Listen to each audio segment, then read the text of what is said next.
Good morning. Our Old Testament reading is from 2 Kings chapter 5. The king of Aram had great admiration for Naaman, the commander of his army, because through him the Lord had given Aram great victories.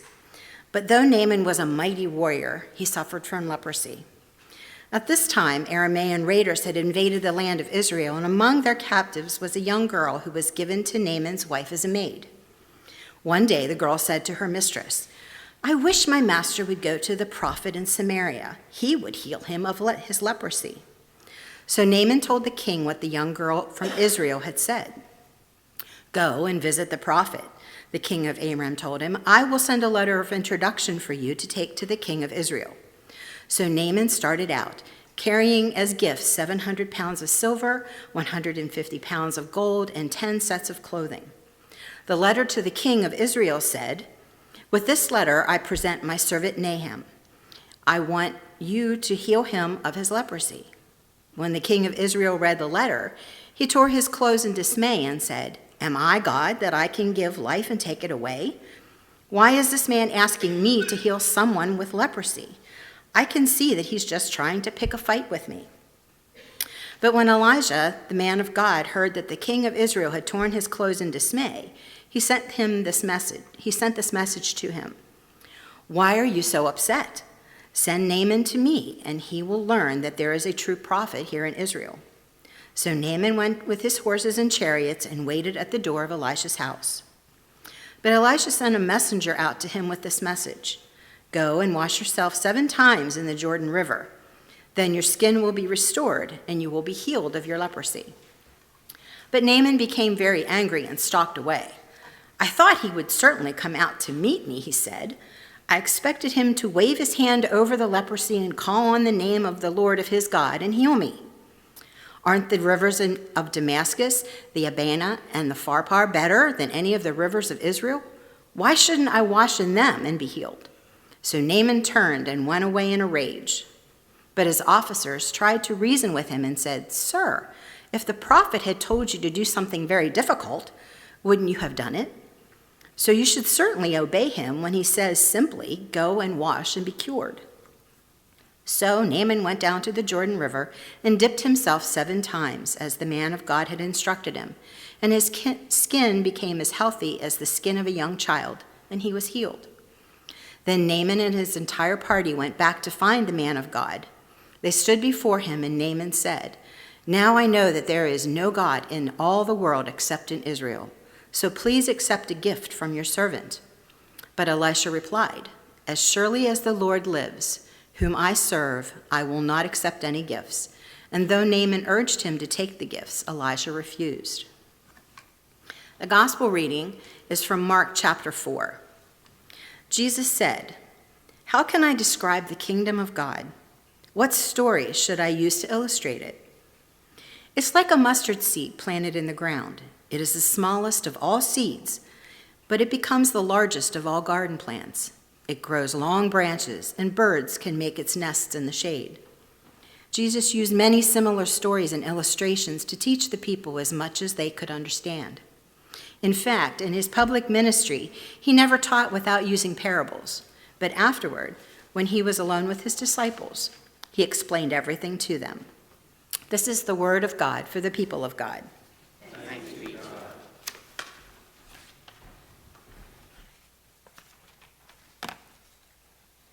Two buddies in the desert found a magic lantern. They rubbed it, and a genie popped out and said, "Congratulations, I can now grant you both 2 wishes." The first man said, "Can I have a gleaming white robe?" Pow! He was dressed in a gleaming white robe. He then asked for the power to heal, which the genie granted him. The second man asked the genie, "Could you please make it so that my head faces backward, so that it looks straight out from the middle of my back?" Boom! The wish was granted. Then the second man said, "Now could you take the rest of my body and turn it so that the middle of the front of me is lined up where my head is facing forward now?" Pow! The second wish was granted. The genie and the lamp disappeared in a puff of smoke, and the 2 men agreed to meet back there 24 hours later. The next day, when they got together, the two men, the first man said, "Oh, it's been wonderful. It's been one day, and already I've healed over 1,000 people." The second man said, "Well, I know I might look the same, but I'll tell you, since yesterday, my life's changed 180 degrees.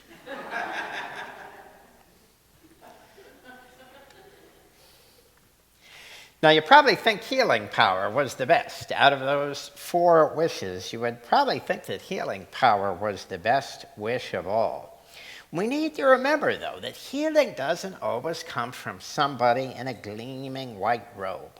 But we can also experience healing and bring healing to others in small ways. We need to be alert for God's power to heal through seemingly small ways.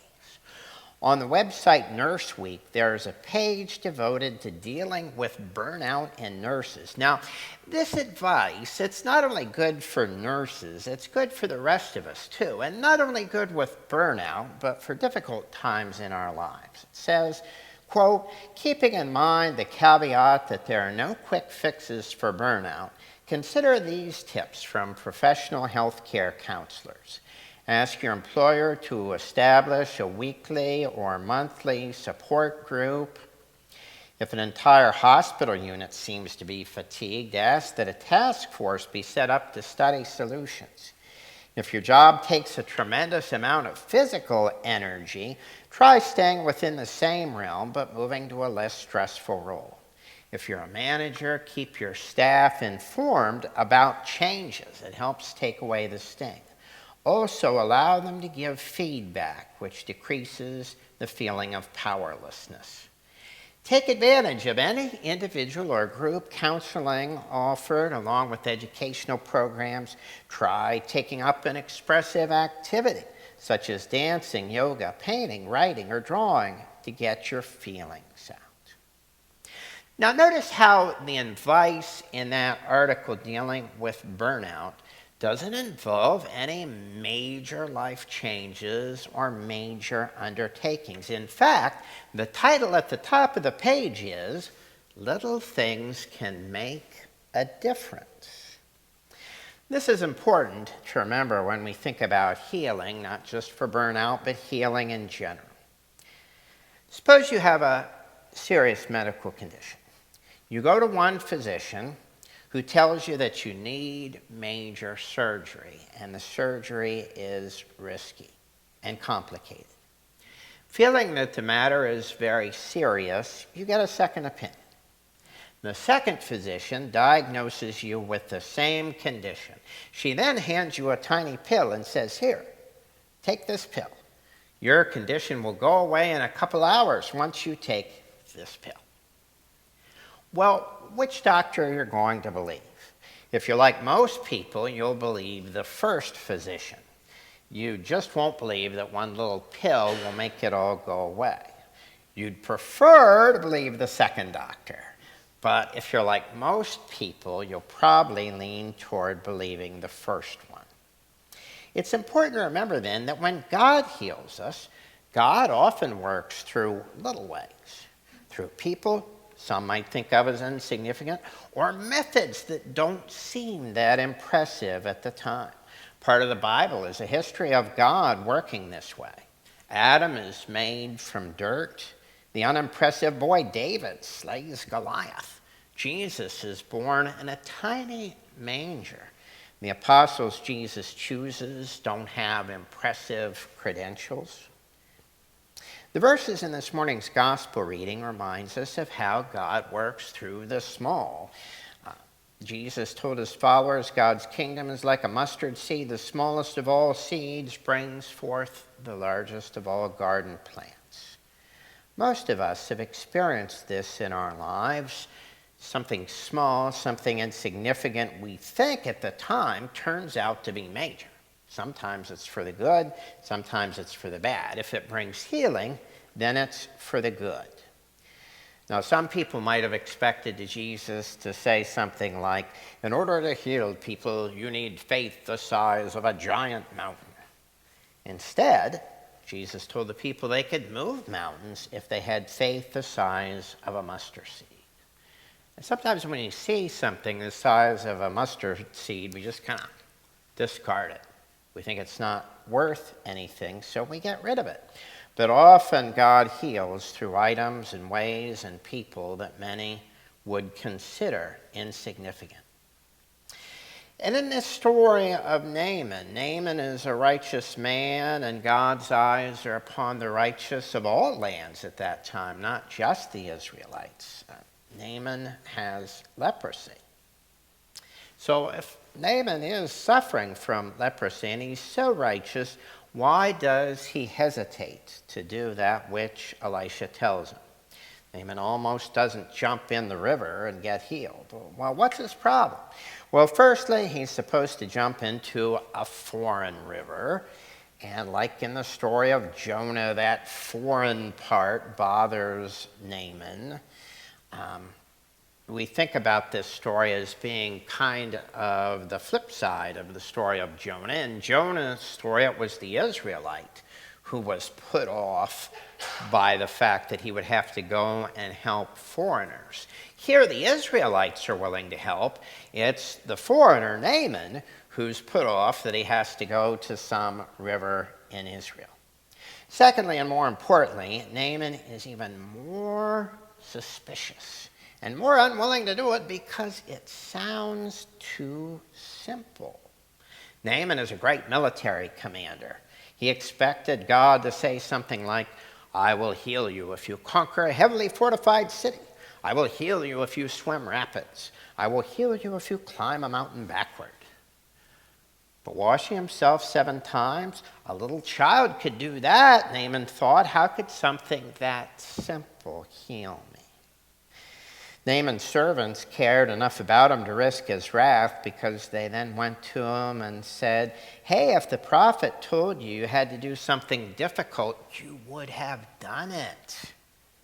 Why not do the simple task? Wash, be clean, be healed. And that's what happens. Naaman washes and is healed. The whole chain of events that you heard from the reading, it ends happily.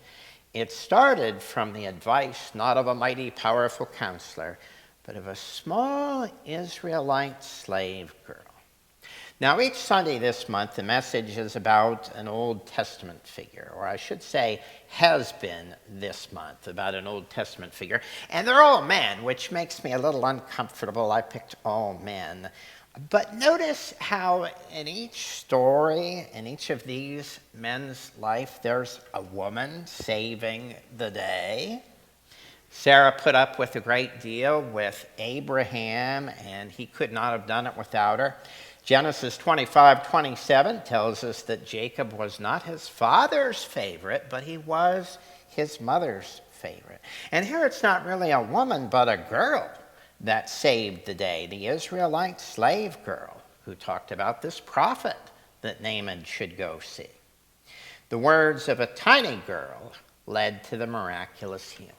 But it almost didn't happen because of Naaman's skepticism. Years ago, as an experiment for a college class, a young man who looked nice when he did this, went out into the city streets, tried to give away $20 bills. He just had a whole bunch of 20s in the one hand. Would you like a $20 bill? Some people crossed the street to get away from him and went the other way and then came back over. Almost nobody would take one because most people thought, well, there have to be some strings attached. You know, whatever they thought would happen, most people walked on by, would not take a free $20 bill. Now, sometimes it's good for Christians to be skeptical about the ways of the world. You know, when we look at word games or power games or con games. We're not called to be skeptical, however, about what God can do, even working through the small. So we know that God can heal by small ways. Now, this isn't to say that healing always comes easily. Sometimes healing can be very difficult. Sometimes, like Naaman almost did, though, we reject God's ways of helping us because we consider them too small. We don't know how mighty they really are. Or sometimes we don't reach out to help others because we would consider it too insignificant when we really should. What could one get-well card do? It could make someone's day. Charlie Brown hides behind the tree and sticks out his arm with his candy for the pretty little red-haired girl. You know, suppose the pretty little red-haired girl's had a bad day, you know. Someone handing her candy could really make a bad day. Or, you know, maybe instead of a get-well card, the pretty little red-haired girl, he gives her a 7th birthday card or something like that. But we remember that these may seem insignificant, but it's those little things that really make a difference.